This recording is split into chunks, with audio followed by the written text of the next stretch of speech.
Hey y'all, welcome back to the channel, Seed Time Harvest. I've really been looking forward to working with you on this next part of our journey on fall planting.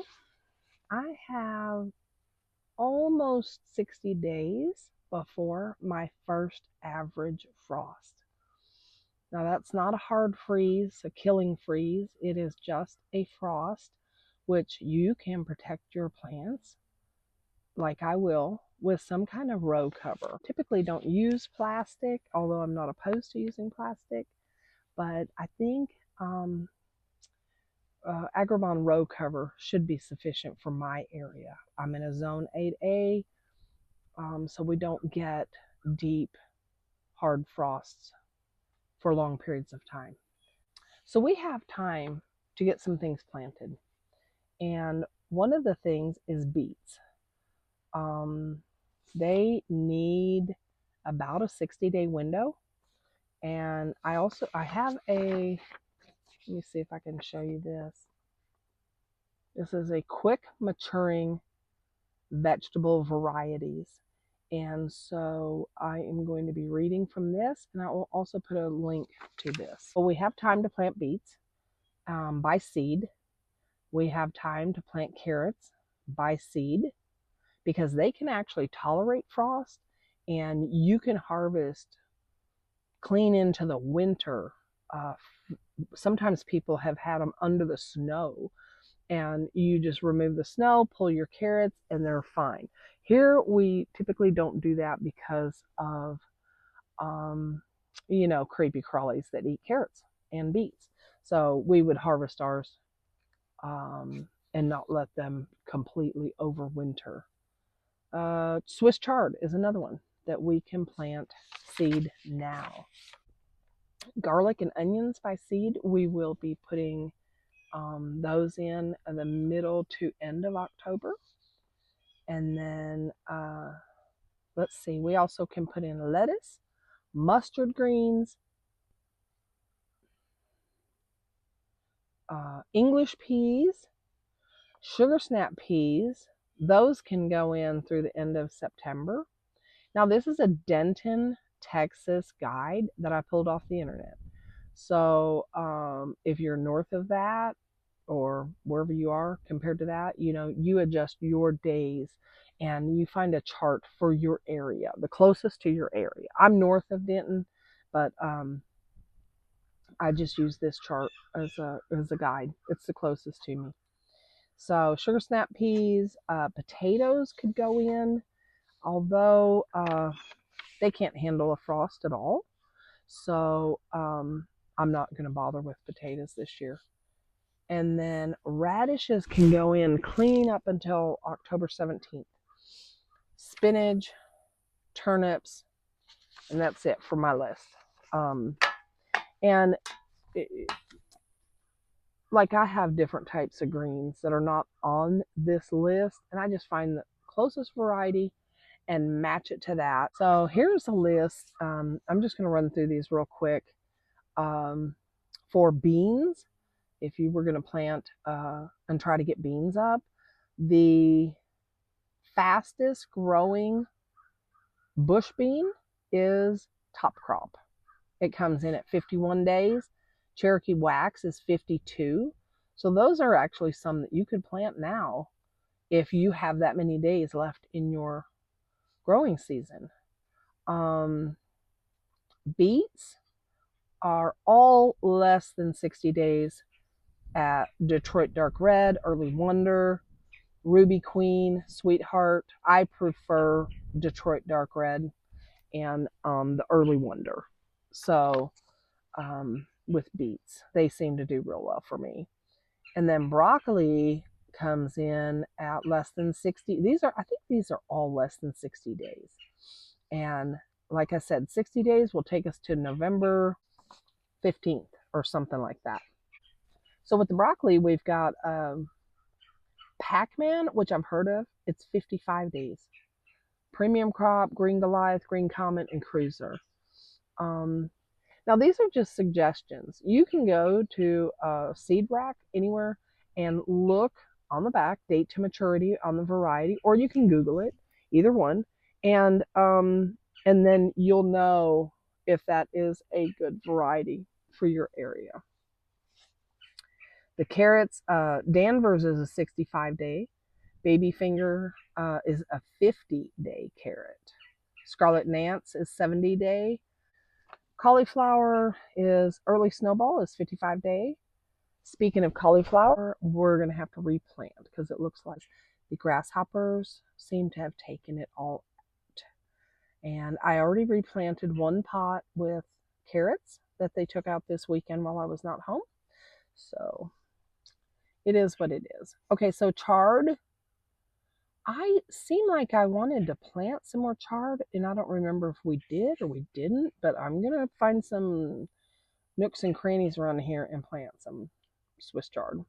So the Ford Hook Giant is one of the most popular, and that's at 57 days. So you could have a harvest before really even the first frost, you know.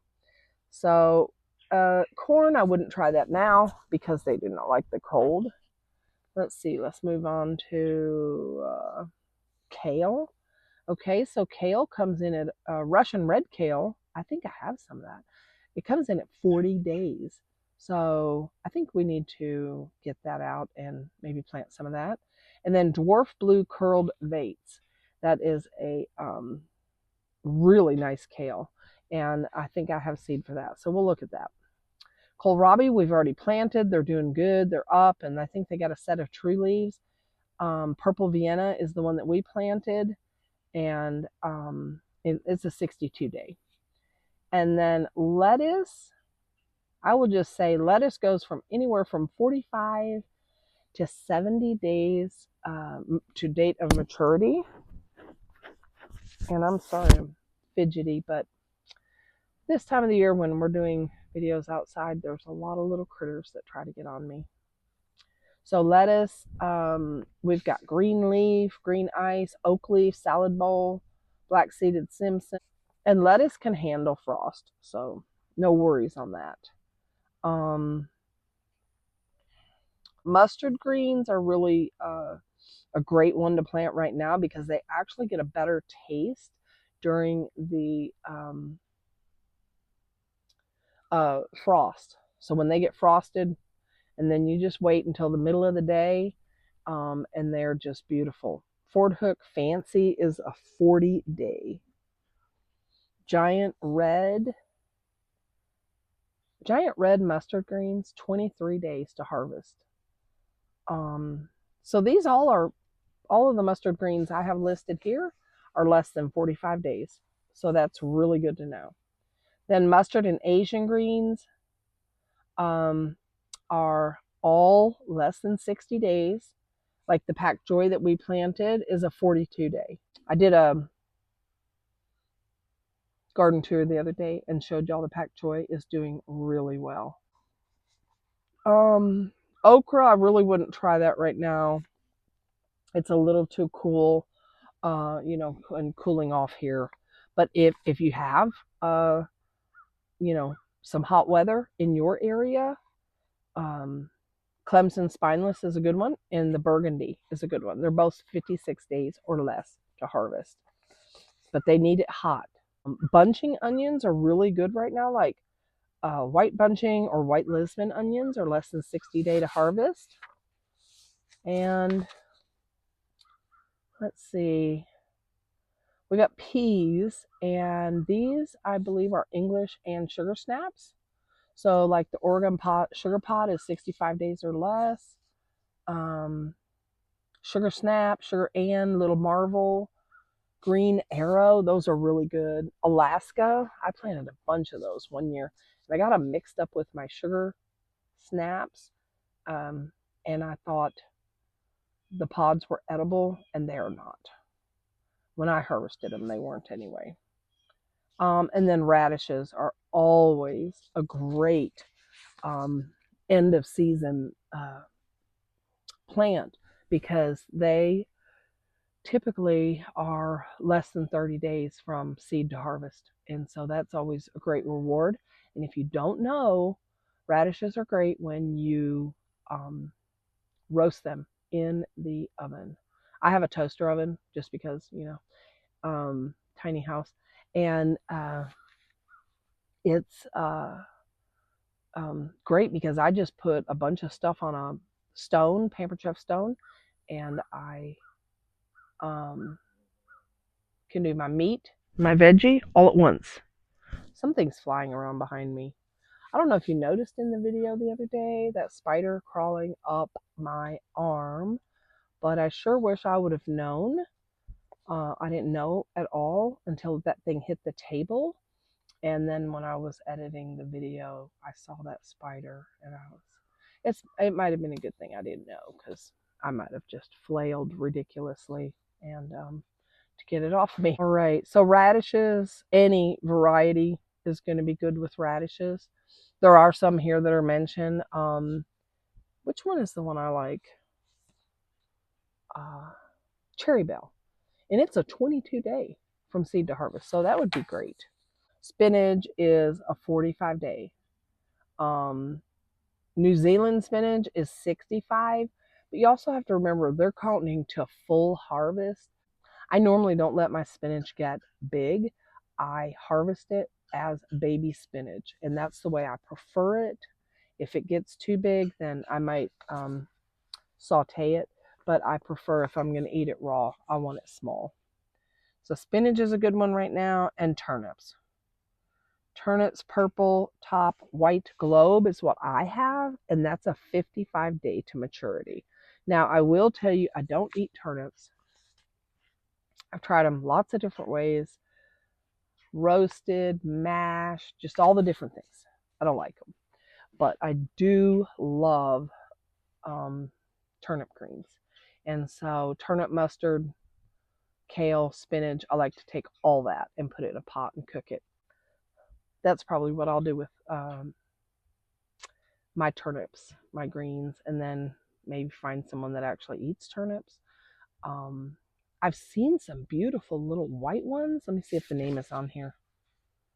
Uh, Tokyo Cross, maybe?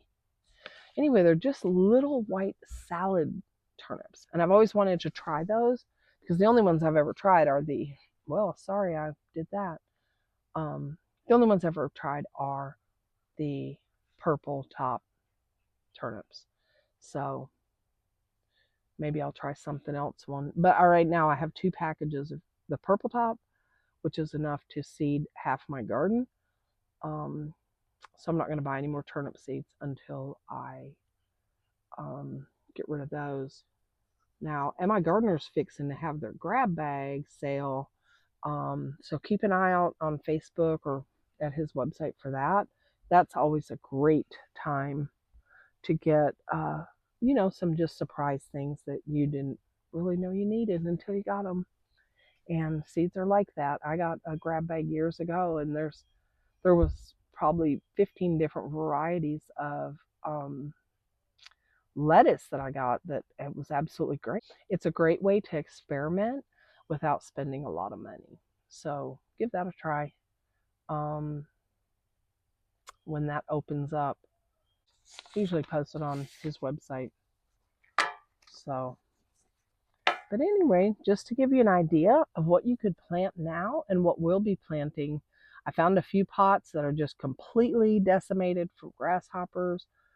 Any of the fall brassica crops that we're planting, I would say some through the end of the month will be fine. And then uh, through about the 15th of October. And then be ready with row cover if you need to cover your garden with row cover. I'm going to turn this just a little bit, give you a view of that beautiful roselle. It is so lovely, and sometime I'm going to make a whole hedgerow of that. It's just an annual, and as soon as it gets cold, it will be done. But right now, it's just cranking out growth, and hopefully soon we will be getting some calyxes.